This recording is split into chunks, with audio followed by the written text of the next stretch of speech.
Hey, hello, welcome to this channel. My name is Jamini Rodriguez and I'm a filmmaker living in Toronto and I just got the new FX30, so I want to share with you today my thoughts related to this camera. And if you stop here and you're waiting to see specs and all the details and blah blah blah blah blah, that's not what I'm gonna say. I'm sitting in the couch holding this microphone, so this is supposed to be a very chill video. If you want to take this as a podcast, you can just turn the image off and put in your pocket and go in a walk. Yeah, let's go for it. I recently bought the FX30, and before having the FX30, I used to own the A6 500. That camera is kind of old right now. 2023, the image was looking kind of like oof, odd. So all my channel, all the videos I shot here was with the A6 500. And with the A6 500, I felt like I was reaching the roof of how far I could go with my image quality. I had the camera for about 4 to 5 years where I shot a lot of wedding videos.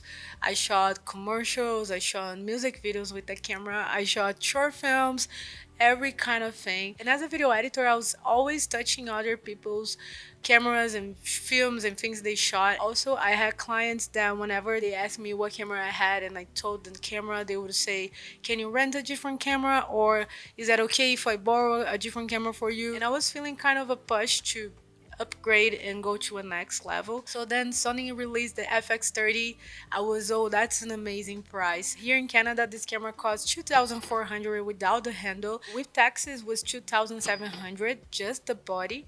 I sold my previous camera and I sold with the lenses I had. That was kind of my kit lenses because I want to kind of get a good investment out of the previous camera I had. And I just stay with only one lenses. That is the lens that I'm shooting this video with. That's actually my first video on YouTube that I'm shooting with the FX30. I did a film with the FX30, but video talking had like this talking with the camera. That's the first one in the FX30. And you can definitely compare with the previous videos you watch it. But I've been loving this camera. FX30 is an amazing camera. The image quality is like mwah, is amazing.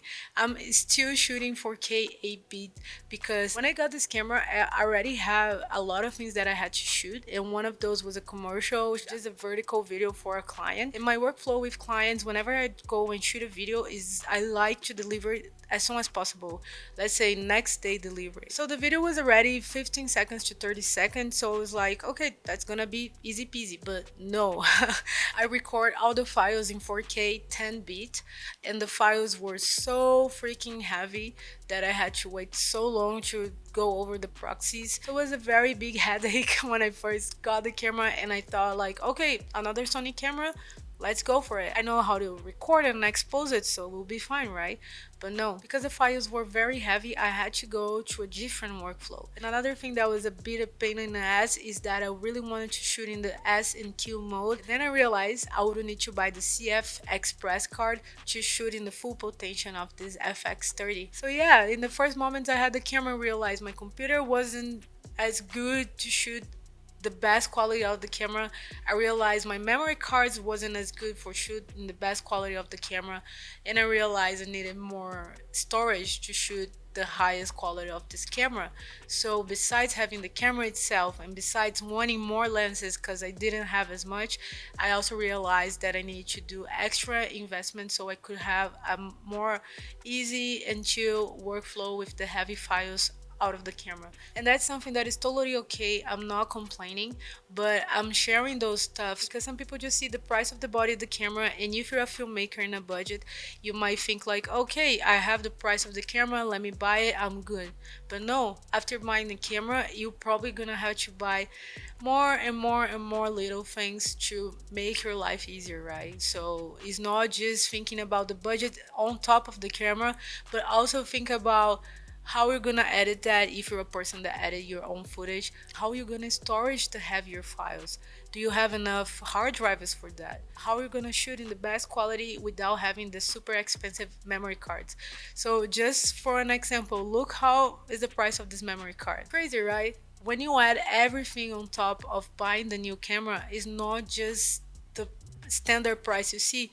Besides all of this, there is still taxes on top. Taxes in Toronto is huge, so be aware of those little things whenever you do an investment. And another thing I want to share with you is that you, probably my fellow filmmaker, are scrolling over your social media in your TikTok, Instagram reels, or even here on YouTube, and you're seeing people doing unboxings and showing off my new gear and look the review of this new camera and things like that. And that kind of builds a desire on top of you and builds a desire on your back head, because if you see someone's video and you see how the quality is, and then you go back and compare to your videos, it's definitely gonna give you the feeling of feeling uncomfortable with the footage you have. I definitely felt the same way, and that's why I'm sharing this. And what I want to say is be very patient with your process, be patient with your pocket. I am a filmmaker in a budget right now because I'm an immigrant living in a new country and I'm still establishing my life. When you are an immigrant, you're not just like the person that lives in that city, because you also need to spend money with your visa, with your paper and your status, and someone to help you out with that. So there's extra expenses that goes in the normal life of just a young person trying to survive in the jungle of the adulthood. But anyways, what I want to share is you can be very slow and patient with your process. For now, I prefer waiting a little bit on having the lenses I want to kind of save it up until I have the money. And I was looking around people I know, and I have this friend that is very nice. Actually, if you're watching this video, thank you so much, because she borrowed me her 50 millimeter. So now I have the option to shoot with the 16 and the 50, and I can easily switch between those two lenses because then I have a wide and a tight shot. That was very uncomfortable in the beginning. I really, really wanted to have a zoom lens even when I was shooting in the street, but I thought like, okay, the thing that I'm missing right now, the thing that is giving the struggle for my creativity now is gonna be also my creativity challenge. So I use that as a challenge. And the previous video I did with my FX30 was only with the 50 millimeter 1.8, and I'm very happy with that video because usually whenever I was doing street videography, I had zoom lenses so I could get people's expression without having the camera on their face, so I could be very discreet. But having the 50 millimeter also gave me that chance, and I just have to be smarter and find my way to get the shots that I really want. Not having the memory card that I want wasn't a block on my creativity. That just helped me to look things differently and look for different solutions and find better ways to achieve the same result. In the other side, I want to share a little bit of the benefits of buying this new FX30. I was with the 6500 as I told you before, and I was editing a footage for this guy, and I was editing a A74 footage, and I was so intrigued by the footage and how the files look, and that gave me even more the desire of changing my camera. That when I was editing those files, I felt like, okay, I can see where is the failure that I'm finding on my videos that was related to the image quality. So I reached out to this guy, I share with him my desire to upgrade. He already had the FX3, so I told him that I would go to the FX30. Now you cut 4 months after, he emails me and say like, hey, did you actually upgrade your camera?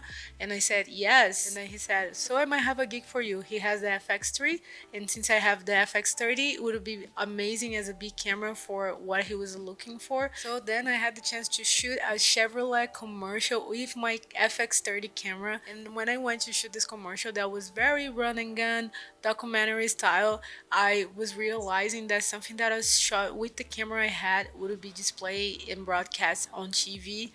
And that just made me so freaking happy because I knew on that moment that the investment I put on my camera was actually worth it for the place I wanted to go with my career. So this camera gave me the chance to be on that place and get that job. So for me, that just paid everything on the investment I had to put on this camera. Also, another benefit that this camera gave me was this previous video that is here on my YouTube. That was my first film with the FX30. Seeing my cinematography in a better quality image was so impressive for me.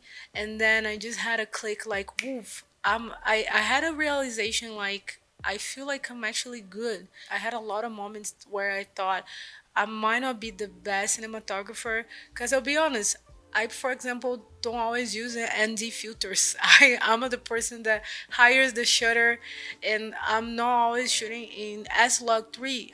Sometimes just using the normal profile of the camera. For example, the street videography video I did, I wasn't shooting an SLog3 because I didn't feel confident enough. So I felt like in camera operating skills, I was like 0 to 10, I was around 5. I always felt like I was a 5, and after having this camera I was like, oh, I'm not a 5, I'm better than a 5. I can be like a 8-ish now, 8.5. And after shooting this commercial I'm like feeling that I'm probably around 9, because going with this camera and shooting something professionally put me in a place that I had to understand the camera fully. So then I just binge watch all the videos related to how the manual works and how every setting works. And now I know the FX30 on the top of my head. So I'm very happy with how this camera put me in the next place with my artsy, with my creativity, and also in believing more in myself. And this for me was the best thing I took out of this new investment. And I'm so excited to bring new videos and new ideas here to this channel. And what I want to say for you that is also a filmmaker in a budget like I was a little bit before buying this camera, and when I was in the middle point of struggling and deeply wishing to have something new and having that tight thing on my chest asking me to move to a better quality image or something that could show me my work in a different perspective, I would say take it easy.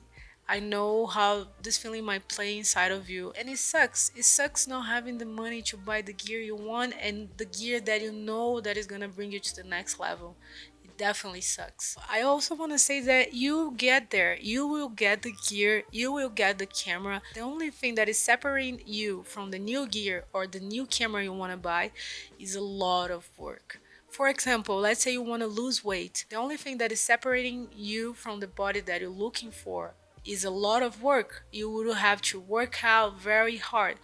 That's the same with gear. You just need to work, work, work, get the camera and the resources you have, and explore and work and do more and do passion projects and work for yourself, work for others, but do a lot of work. That's definitely gonna bring you the next step and the next gear. And my other advice is whatever struggle you're having now with the equipment you have, use it as a creative challenge. For example, I just have the 16mm and I had it for a while. So that was my creative challenge.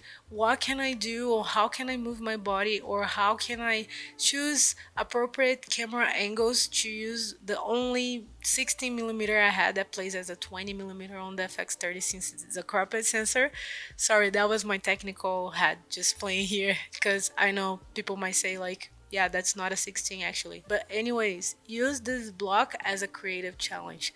When I learned photography in the first steps into photography, I used to hang out with photographer friends, and we used to do this game where each one would give one challenge. For example, you gotta take pictures with ISO 2000 shutter, I don't know, 10, I know, crazy stuff. And we would go out in the park and we would try to take pictures of very random stuffs, and then we would have a timer playing out. So after, let's say, 5 minutes, we would get together and show what type of pictures we had. So that's the game. Just feel like the lack of resource is a game for your creativity and use that as a challenge. If you don't have the perfect light you want, create light using the window.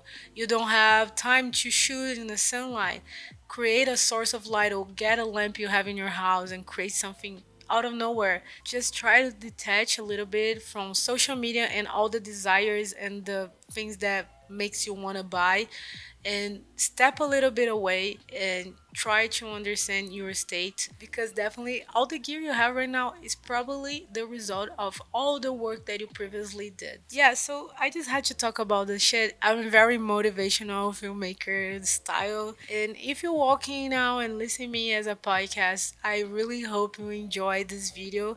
And if you're here in my channel, I please ask you to subscribe, share this video with people that might like it, or people that you know around you that is a creator as well or like filmmaking kind of things. And maybe if they don't want to hear about the FX30, they might want to hear about whatever I just said here in this channel. If you share my videos, that's gonna definitely help me as an artist. My biggest dream right now is using YouTube as a full-time career. So if you can help me even with the little things to achieve this dream, I'll be so freaking grateful for you. So have a nice day, a nice week, and namaste. See you in the next video.